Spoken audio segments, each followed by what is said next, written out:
The Senate is standing up against Biden and the far left. In this video, we're going to take a look at the three major issues from HR1 to the filibuster to gun control that are all being faced now by the Senate, how all three look like they're dead in the water, and why it is that despite all the hype and bluster in the media, Biden and the far left agenda appear to have finally met their match. You are not going to want to miss this. Greetings, everyone. Dr. Steve here with you. Wonderful to be with you as always. We're here to give you each and every single day conservative hope in the midst of these turbulent and trying times, helping you to think better so you can feel better and provide for you a patriot path to freedom. So if you haven't already done so, you know what to do. Make sure to smack that bell and subscribe. And also for you podcast fans, we've now reached 2 million podcast downloads. So make sure to click on that link below. Sign up for our various podcast platforms as well. We have you to thank. We are now one of the top 20 podcasts in the nation for political commentary. We've also got links to our Rumble and Parler channels down below. We'd love for you to subscribe to them as well. Before we begin, before we do anything, make sure to click on that link and head on over to my special website for My Patriot Food Supply. As we saw with this whole pandemic insanity over the last year, we simply can't wait for an emergency to happen before we respond to one. And no one makes preparing for an emergency more ridiculously easy and affordable than My Patriot Supply. Gang, they are simply the best. Their food kits last up to 25 years in storage. They include breakfasts, lunches, and dinners. And if you act now, you can save $50 off a full 4-week emergency food supply when you click on that link below to my special website. So do not wait. I've got my food supply. Make sure you get yours. This is a limited time offer. Click on that link below or go to preparewithsteve.com. Save $50 off your very own 4-week emergency food supply today. All right, gang, let's dive right in here. It looks like the Senate is more and more abandoning the Biden administration, the radical left that's pulling the strings of Biden, or Biden-Harris, should I say, just so absurd. But it is pretty interesting stuff and encouraging. There are three main issues, absolutely a priority for the far left, facing the Senate as we speak, and it looks like each one of them is going down in flames. So let's start with HR1. Leftist activists disguised as journalists in the mainstream media are indeed admitting that HR1 looks more and more like it's dead on arrival in the Senate. Now, it simply can't pass in its present form. Right now, HR1 is a colossal mess.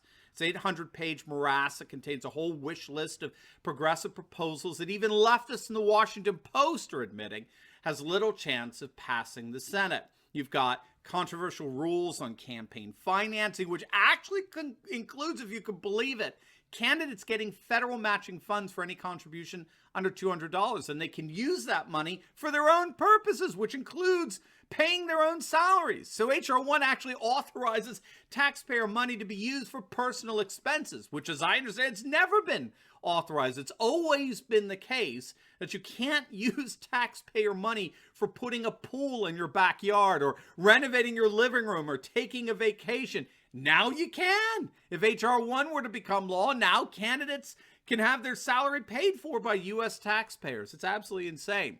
It's a new public financing program for congressional candidates. Absolutely ridiculous, absurd.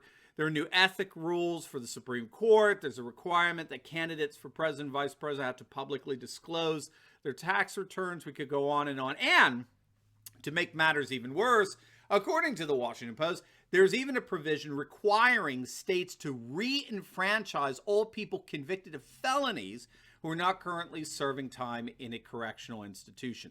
That, along with much in this bill, would most likely be struck down as unconstitutional, and that's just lending tremendous support for a filibuster. The Washington Post is reporting that Senate Minority Leader Mitch McConnell has directed his full opposition against HR1, and Democrats Joe Manchin of West Virginia and Kyrsten Sinema of Arizona, they voiced their opposition to getting rid of the filibuster that's preventing HR1 from being voted on. So it looks like HR1 in its present form is dead in the water, which of course leads us to the second major issue facing the Senate, and that's the elimination of the filibuster itself. The requirement of a 60-vote supermajority is a prerequisite to voting on a bill in the Senate. CBS had this headline, and I don't think they even recognize the irony of it.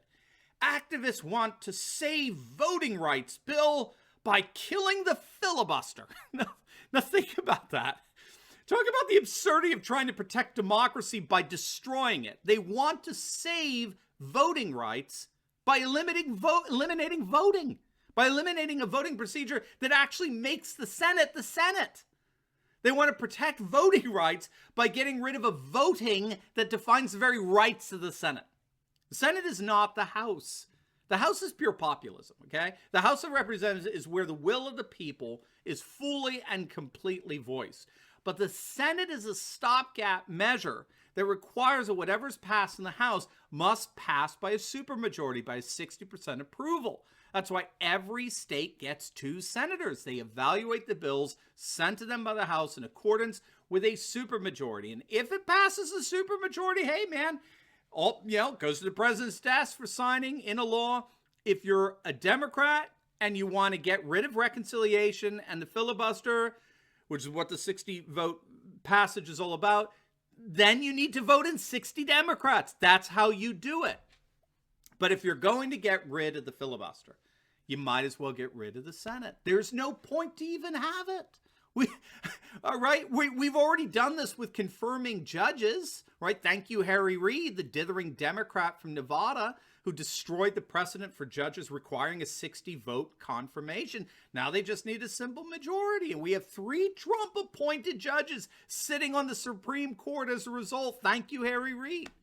But eliminating the filibuster in the name of protecting so-called voting rights would in effect strip the Senate of the very vote that gives these leaders the right to be called the Senate in the first place. It's absurd.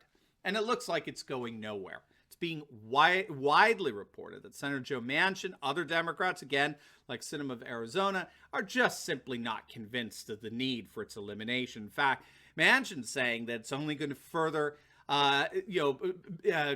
push divisiveness and tear our nation apart, and he wants nothing to do with this. So it appears that the filibuster is safe for now. We'll obviously have to keep our eyes on how things develop here, but for now, it appears that the Senate filibuster is here to stay, and with it, the Senate itself. And you know what else is here to stay?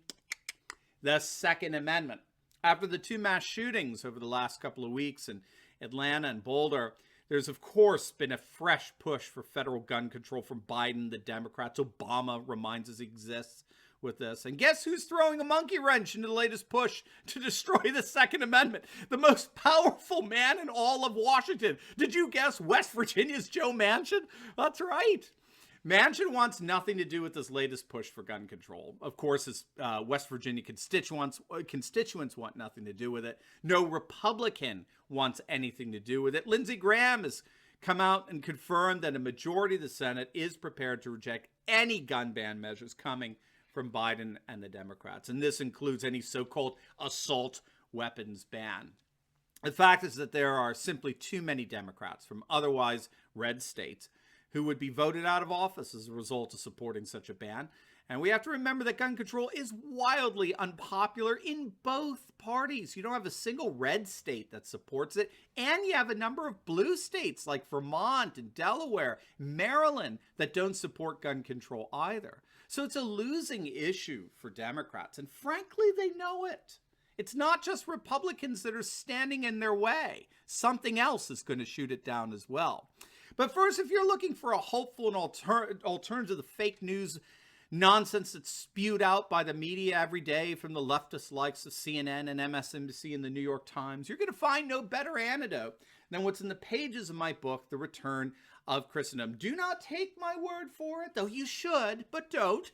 Just read through the reviews on Amazon, over 260 of them, and you'll see how this book cuts through all the cynicism and despair that we so often feel living in this crazy leftist globalist world. And page after page, I give you all the data, all the stats, all the indicators that show nothing less that a new conservative Christian majority really is emerging throughout the United States and even in Europe.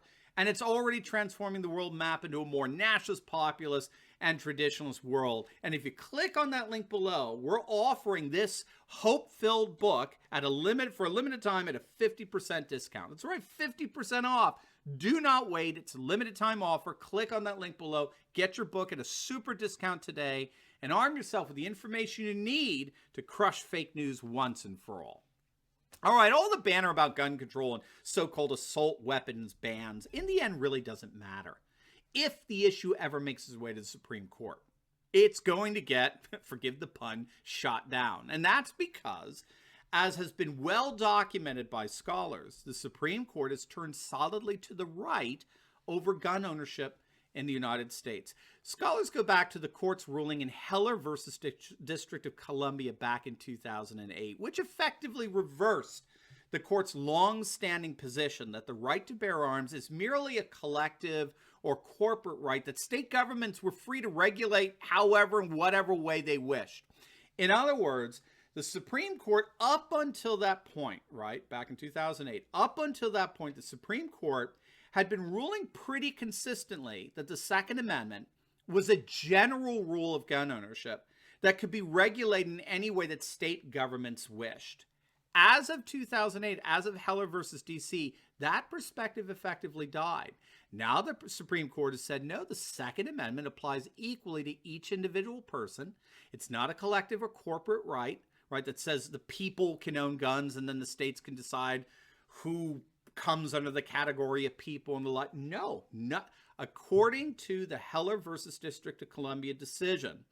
Each and every person has a right to own a firearm, and state governments cannot thwart the right of any individual to gun ownership. And I think this is one of the reasons why, if you've noticed, that all the liberal hysteria surrounding the need for gun control, especially during the Obama years, basically it ends up going nowhere. It dies down as fast as it arises. They know, the liberals know, that hysteria is all kabuki theater. Any restrictive gun ownership measures are just going to get struck down by the Supreme Court, which has consistently ruled since 2008 that the Second Amendment's application to individual gun ownership shall not be infringed. So obviously we'll be keeping our eyes on how things develop here. But as things stand right now, it looks like the Senate has become an unassailable wall for Biden and the radical left. Now, before you go, make sure to like this video, comment down below, subscribe to my channel, and make sure to click on the link below and check out some of our awesome merch. And you definitely want to check out my latest video I just uploaded on how Elon Musk has announced that Tesla will accept Bitcoin as a new parallel society rises. You're not going to want to miss it. So make sure to click on the link, and I will see you over there.